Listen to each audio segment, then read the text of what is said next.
হিল্লা বিয়ার নামে ফতোয়া দিয়ে আরেকজনের বউরে 2 ঘন্টার লেগে বিয়ে করে মসজিদের ভিতরেই বাসর করা শেষ, মানে মসজিদের সিঁড়িকোঠার উপরে শুনলাম, সোশ্যাল মিডিয়ায় দেখলাম।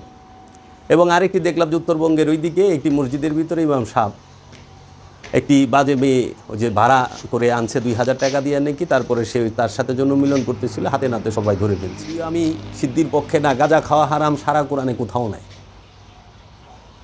এবং মাজারের সেজদা দেওয়া হারাম এটাও কোরআনে কোথাও নেই। কিন্তু বলৎকার করা হারাম এটা কোরআনে ভরপুর আছে। যদি আপনি গানবাদ্য এবং সিদ্ধি খাওয়া এবং মাজারের সেজদা দেওয়ার দোহাই দিয়ে মাজার ভাঙতে যান, ওলি আল্লাদের দরবার ভাঙতে যান, খানকা ভাঙতে যান, তাহলে বলৎকারের অপরাধে কেন আপনারা মাদ্রাসা ভাঙেন না? যেই মাদ্রাসায় বলৎকার হবে সেই মাদ্রাসায় ভেঙে। বলৎকার করা কি দিনের কাজ নাকি? বলৎকার করা দিনের কাজ? দিনের জন্য করা হইতাছে। বলৎকার করতেছে মাদ্রাসা মধ্যে ছাত্ররা দিনের জন্য করতেছে। বলৎকার কি দিনের জন্য করতেছে? না বলেন ফাজিল করতেছে, ফাজিল করতেছে, মাদ্রাসার মধ্যে বলৎকার করতেছে দিনের জন্য করতেছে। বেরো ফালতু করতেছে ইডিয়ট। জান থেকে ফাজিল। দর্শক, মাত্র 2000 টাকা দিয়ে নারীকে ভাড়া করে নিয়ে এসে মসজিদের ভেতর, সেই মসজিদেরই 2 মুয়াজ্জিন ব্যভিচারে লিপ্ত ছিলেন, এমন একটি অভিযোগ পাওয়ার পরিপ্রেক্ষিতে আমরা সরাসরি সেই মসজিদের পাশে অবস্থান করছি এবং মসজিদের যারা কমিটি এবং যারা সেই মসজিদে সবসময় যাতায়াত করেন, নামাজ পড়েন সহ প্রত্যক্ষদর্শী যারা ছিলেন তাদের সবার কাছ থেকে বিষয়টি আসলে জানানোর জন্য আজকে আপনাদের সামনে উপস্থিত হয়েছি। আশা করছি নেককারজনক এবং অত্যন্ত লজ্জাজনক এই বিষয়টির বিস্তারিত জানতে আমাদের সাথে থাকছেন। আমরা জানার চেষ্টা করছি যে আসলে ঘটনাটা কি ঘটেছিল সেই দিন। আর এই ঘটনাটা পাবনা জেলার চাটমোহর উপজেলার মূল গ্রাম ইউনিয়নের বেসপাড়া গ্রামে ঘটেছে। গাজীপুরের শ্রীপুরে হিল্লা বিয়ের ফতোয়া জানতে আসলে 2 ঘন্টার চুক্তিতে নিজেই বিয়ে করেন একটি মাদ্রাসার মুহতামিম ইসমত আলী আশিকি। বিয়ের 10 মিনিটের মধ্যেই ইমাম কফিলউদ্দিনের পাহারায় মসজিদের ভেতরে সিঁড়ির পাটাতনে ওই নারীর সঙ্গে সহবাস করেন মাওলানা আশিকি। আমি তো তারে বিশ্বাস করছি। এই ইসলাম ধর্মের ভিতরে বহু ফেরকা আছে, 73টি ফেরকা আছে। মুসলমান ধর্মের মধ্যে 73টি ফেরকা আছে। সেই 73টি ফেরকা এই ইসলাম ধর্মের মধ্যে থাকার কারণে এই ইসলাম ধর্মের মুসলমানদের মধ্যে ইদানিংকালে অনেক বেশি বিভিন্ন অরাজকতা, মারামারি, সন্ত্রাসী কার্যক্রম আমরা দেখতে পাচ্ছি এবং দেশ ও দেশের বাহিরের মানুষ দেখতেছেন। আমরা কোনো জায়গায় পাচ্ছি না। কেন, কি কারণ, সেই বিষয়ে আমি একটু আলোচনা করব, যদিও আজকের এই সমসাময়িক বিষয় নিয়ে আলোচনা করব।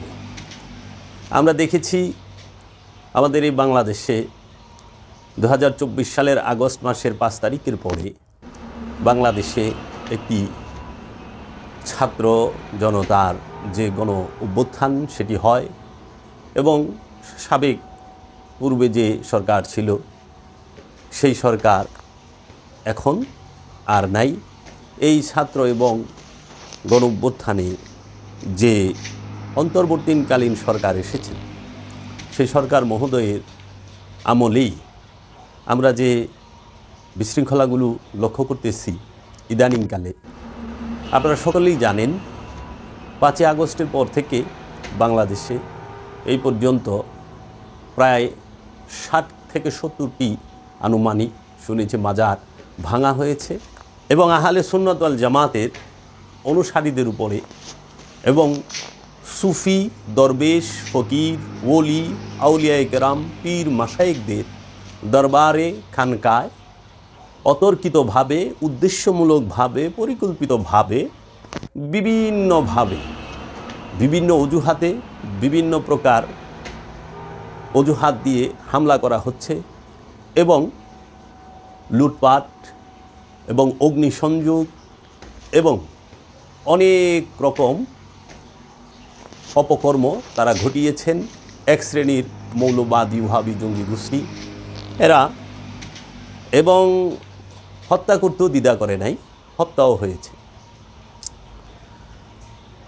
এই হত্যাগুলো, হামলাগুলো, ভাঙচুর, অগ্নিসংযোগ, অত্যাচার, জুলুম, অলি আল্লাদের দরবারে, পীর, দরবেশ, ফকিরদের দরবারে সুফিদের দরবারে, খানকায় এবং সুফিমনা আলেমুলামার উপরে যে আক্রমণটি হয়েছে, এবং আপনারা জানেন গত 29শে সেপ্টেম্বর 2024 সাল রোজ রবিবার রাত 10টার দিকে আমাদের এই বাংলাদেশের ঢাকা জেলার সাভার থানার বনগাঁও ইউনিয়নে চাকুলিয়া নামক গ্রামে শাহ সুফি সৈয়দ মৌলানা কাজী আফসারউদ্দিন আল জাহাঙ্গীরের যে মাজার শরীফ এবং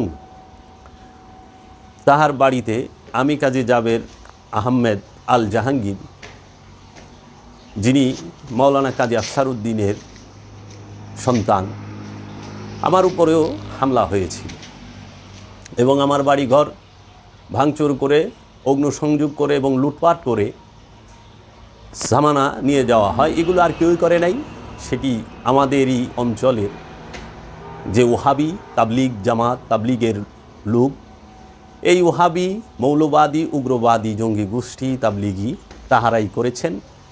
এবং তাহারা এই তাবলিগের আমির একজন আমাদের এখানে আছে, তিনি বলে থাকেন, শুনে থাকেন খানদানি বীর। আমরা শুনছিলাম যে ওলি আল্লাহ হয় সাধনা করে নফস থেকে খান্নাসরূপী শয়তান মুক্ত করে, এবং 4টি তরিকা এখন আরও আছে, যেরকম কাদরিয়া, চিশতিয়া, নকশাবন্দিয়া, মুজাদ্দেদিয়া, সরওয়ারদিয়া, ওয়াইসিয়া, সাবেরিয়া, এরকম অনেক তরিকাই আছে। এই তরিকার সিলসিলায় পীর আউলিয়া ইকরাম থাকে এবং কামেল অলির সোহবতে থেকে বেলায়েত হাসিল করেন।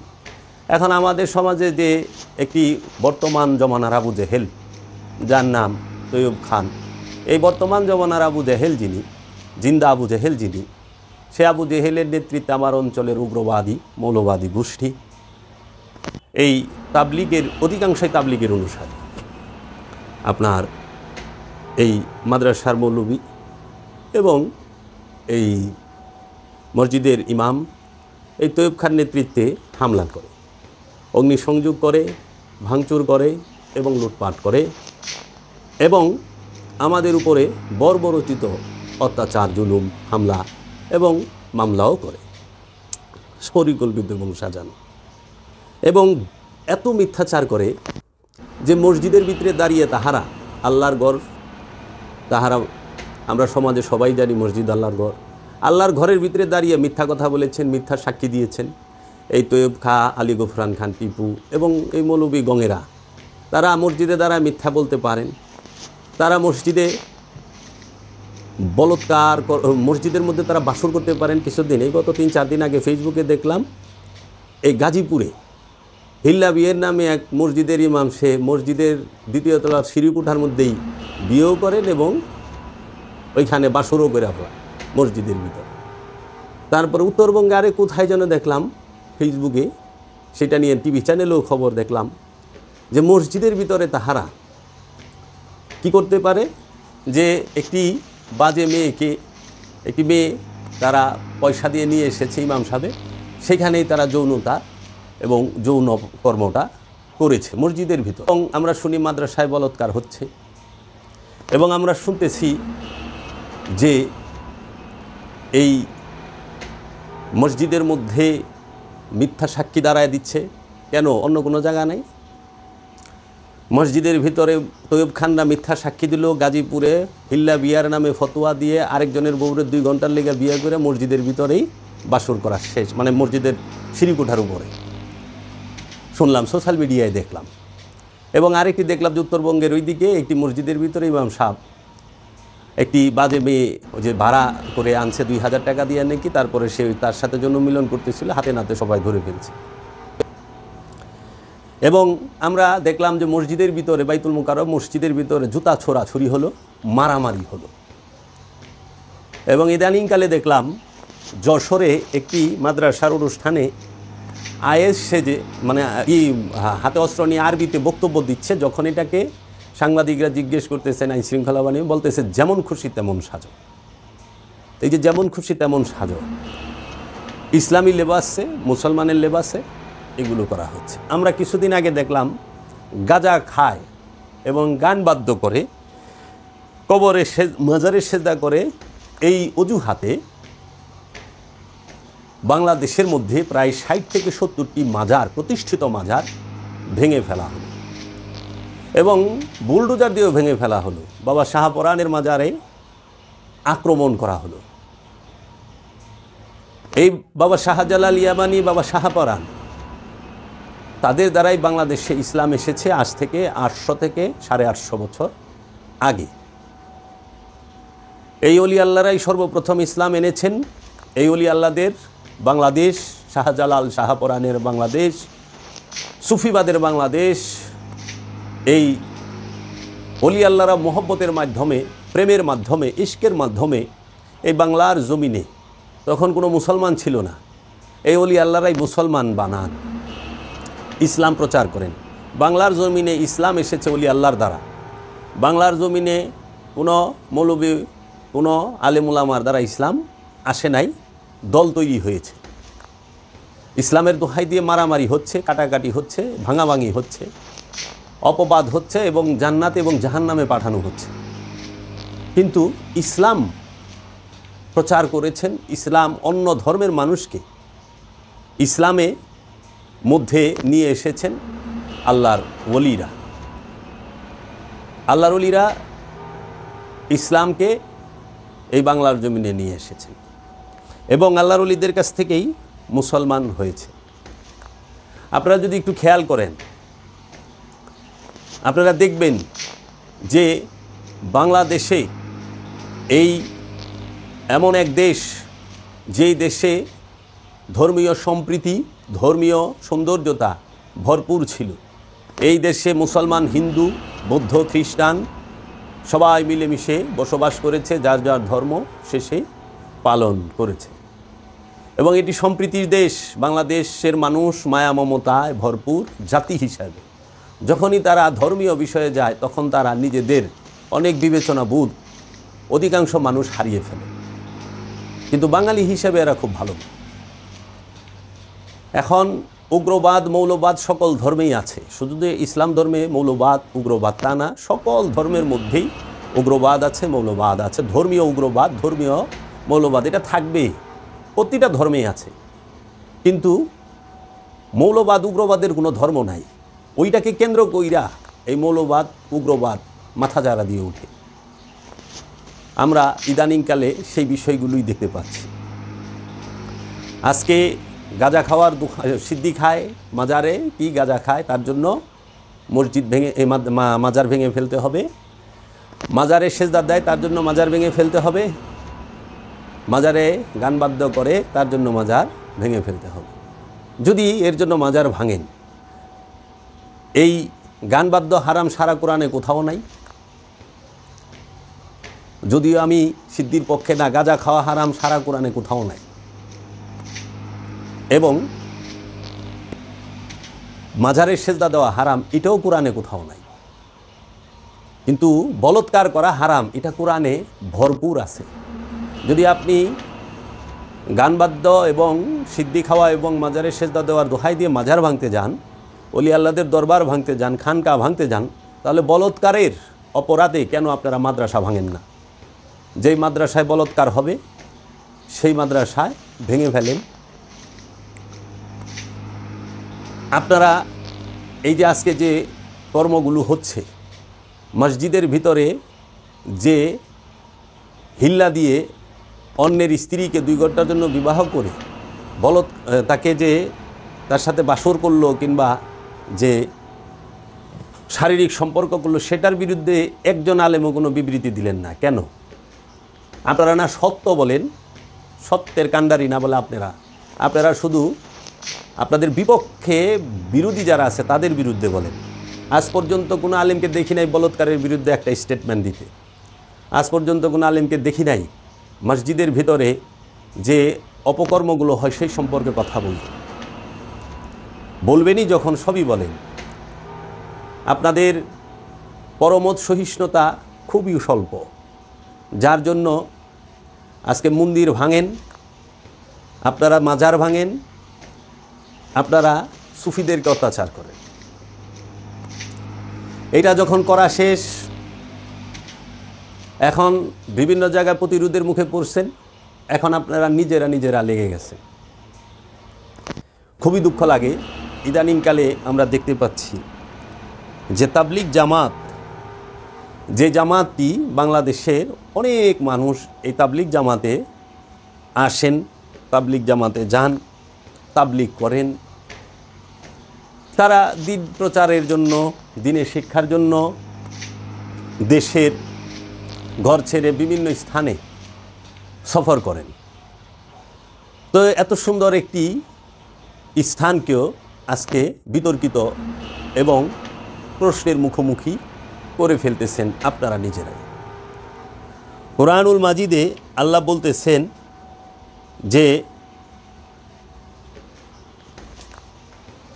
ইন্নাদ্দীনা ইনদাল্লাহ আল ইসলাম, নিশ্চয়ই আল্লাহর নিকট ইসলাম, নিশ্চয়ই আল্লাহর নিকট ইসলামী শান্তি একমাত্র দিন ধর্ম।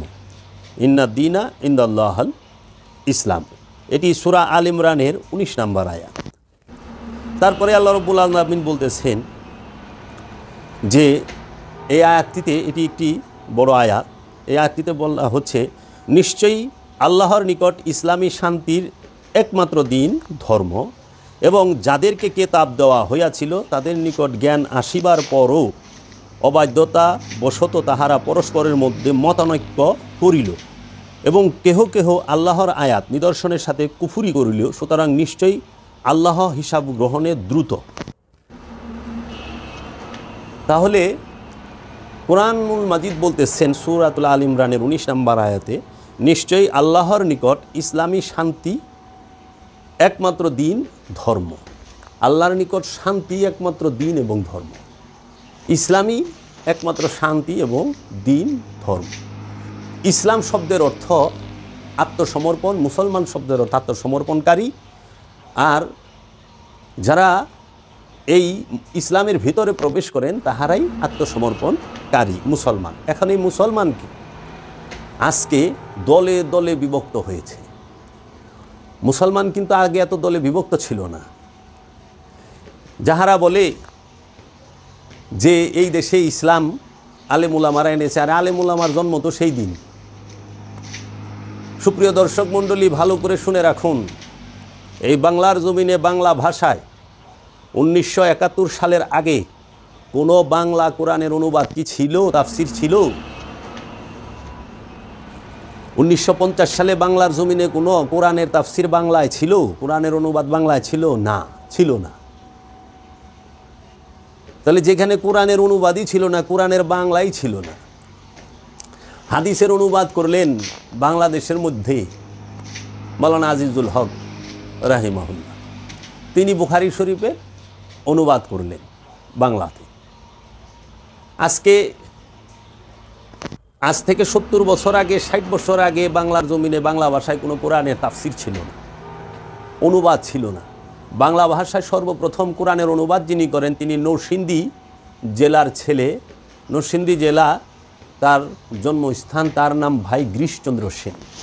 তিনি করেন, হিন্দু, তিনি করলেন বাংলায় কোরআনের অনুবাদ। হিয়া বড় বড় যারা আছেন আন্তর্জাতিক খ্যাতি সম্পন্ন, তারা কেউই করতে পারলেন না। কিন্তু ভাই গিরিশচন্দ্র সেনের ভুল ধরতে পেরেছেন। ভুল ধরা এটা স্বাভাবিক বিষয়, ভুল না ধরলে শিখব কোথা থেকে? আপনি আমার সমালোচনা করেন, অবশ্যই সেটা যেন গঠনমূলক হয়, শিক্ষণীয় হয়, কিন্তু গীবত করা এটা তো ইসলাম সমর্থন করে না। তা আমরা যদি দেখি যে ইসলামের ভিতরে প্রথম মারামারি, ঝগড়াঝাটি, হানাহানি কখন হয়? মুসলমানে। দেখেন, অলি আল্লাহদের মাজার কোনো ইহুদি, খ্রিস্টান, বৌদ্ধই ভাঙে নাই, কোনো হিন্দুরা ভাঙে নাই, কোনো ইস্কনেরা ভাঙে নাই।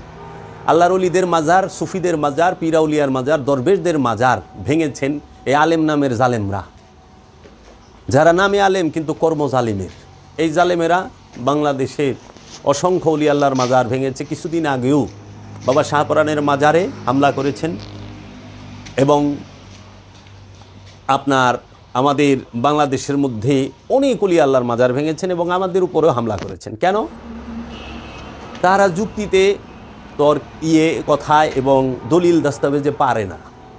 তারা হামলার পথ, মামলার পথ খুঁজে নিয়েছে। আলোচনা করে অনেক কিছুই সমাধান করা যায়। মানুষের জন্য ধর্ম, ধর্মের জন্য মানুষ নয়। মানুষ যদি মেরে ফেলেন, মানুষ যদি বাইচা না থাকে, মানুষই যদি না বাইচা থাকে, তাহলে ধর্ম কে করবে? আজকে ধর্মের দোহাই দিয়ে মানুষ হত্যা চলছে, নির্বিচারে মানুষ হত্যা হচ্ছে। কুবায়া মানুষরে কাইটা দোয়া করতেছে, আমরা দোয়া করে আল্লাহ যেন তারা জান্নাত দেয়। আরে ভাই, কুবায়া ভালা ভালা করে দিয়েছেন, বেচারা জ্বলতে জ্বলতে দুঃখ কষ্টে ভুগতে ভুগতে মারা গেছে, আবার আপনি তার লেগে দোয়া করতেছেন জানি জান্নাত দিয়ে দেয়। এত গ্যারান্টি কোথায় পেলেন? নিরপরাধ মানুষগুলোকে আমরা দেখলাম যে মারা হচ্ছে। আমি আজকে আপনাদের সামনে কিছু বিষয় তুলে ধরব দালিলিকভাবে। আজকে বাংলাদেশের মধ্যে তাবলিগ জামাত নিয়ে মারামারি হচ্ছে, বাইরের মানুষের সাথে না। তাবলিগি যখনই একটি দল বড় হয় এবং ওই দলের মূল যখন চলে যায়, তখনই সেখানে ফাটল ধরে।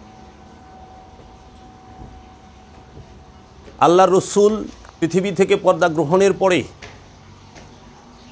মাওলা আলী করমাল্লাহু ওয়াজহুকে আল্লাহর রসুল পৃথিবীতে থাকা অবস্থায় গাদিরে খুমে মাওলায়াত দান করেন, খলিফা ঘোষণা করেন এবং মাওলায়াত দান। এই মাওলা আলী তিনি হচ্ছেন রসুলের নূরের খলিফা। রসুলের যারা আওলা, রসুলকে যারা মহব্বত করে, যাদের জান থেকে বেশি, তাদের মাওলাই হচ্ছে মাওলা আলী। যারা রসুলের, আল্লাহর রসুল মুহাম্মদ মুস্তাফা সাল্লাল্লাহু আলাইহি ওয়াসাল্লামের অনুসারী এবং অনুসরণকারী সাহাবী এবং উম্মত, তাদেরকে আল্লাহর রসুল বললেন, মানকুন্তু মাওলাহু ফাহাজা আলিউন মাওলা, আমি যার মাওলা এই আলীও তার মাওলা। এই মাওলা আলীকে খেলাফত দান করলেন মহানবী, মাওলায়াত দান করলেন মহানবী। কোথায়? গাদিরে খুমে। কবে? বিদায় হজের পরে 18ই জিলহজ। বিদায় হজ হয় 10ই জিলহজে। 18ই জিলহজে গাদিরে খুমে আল্লাহর রসুল মাওলা আলীকে খেলাফত দান করেন। আল্লাহর রসুলের ইন্তেকালের পরে, ওফাতের পরে আমরা খলিফাতুল মুসলিমিন পাইলাম আবু বকর সিদ্দিক রাদিয়াল্লাহু তাআলা আনহুকে প্রথম, হযরত ওমরকে, হযরত উসমানকে, মাওলা আলী করমাল্লাহু ওয়াজহুকে এবং মাওলা হাসানকে এবং আমিরে মুআবিয়াকে। এখন কথা হইল, এই খেলাফতেরও দুইটা দিক, কারণ প্রতিটা বিষয়ের দুইটা দিক আছে। প্রতিটা বিষয়ের দুইটা দিক, একটি জাহের, একটি বাতেন, একটি মূল, একটি রূপক, একটি হাকিকি, একটি মেজাজি, একটি জাত, একটি সেফাত, একটি মূল, একটি গুণাবলী। খেলাফতেরও দুইটা দিক। একটি হইল যে নূরের রাজ্যের খেলাফত, মারিফতের রাজ্যের খেলাফত, তসৌফের রাজ্যের খেলাফত, এলমে সিনার খেলাফত, এলমে লাদুনির খেলাফত। এই এলমে লাদুনি, এলমে সিনা এবং এই নূরের রাজ্যের, রেসালাতের রাজ্যের, বেলায়েতের রাজ্যের, আবদিয়াতের রাজ্যের, এই তৌহিদ রাজ্যের যে খেলাফত, সেটি আল্লাহর রসুল নিজে দান করে যান মাওলা আলী করমাল্লাহু ওয়াজহুকে। আর রসুলের ইন্তেকালের পরে মক্কার কুরাইশগণ এবং মদিনার আনসারগণ তাহারা মিলে রাষ্ট্র পরিচালনার জন্য হেজাজে মক্কা, হেজাজে মদিনা, তায়েফ, নাজরান, এই সমস্ত জিদ্দা, এই সমস্ত অঞ্চলকে পরিচালনা করার জন্য জনগণ একজন খলিফা মনোনীত করেন, নির্বাচিত করেন। তিনি হলেন হযরত আবু বকর সিদ্দিক রাদিয়াল্লাহু তাআলা। হযরত আবু বকর সিদ্দিক হচ্ছে মানুষের ভোটে নির্বাচিত খলিফা, জনগণের ভোটে নির্বাচিত খলিফা, সরদারদের ভোটে নির্বাচিত খলিফা রাষ্ট্র পরিচালনার জন্য। আর মাওলা আলী করমাল্লাহু ওয়াজহু হচ্ছেন মহানবী মুহাম্মদ সাল্লাল্লাহু আলাইহি ওয়াসাল্লামের একমাত্র মনোনীত খলিফা, হৃদয় রাজ্যের, এলমে তাসাউফ রাজ্যের, এলমে লাদুনির রাজ্যের, এলমে সিনা, এলমে কলবুল ইলমের রাজ্যের।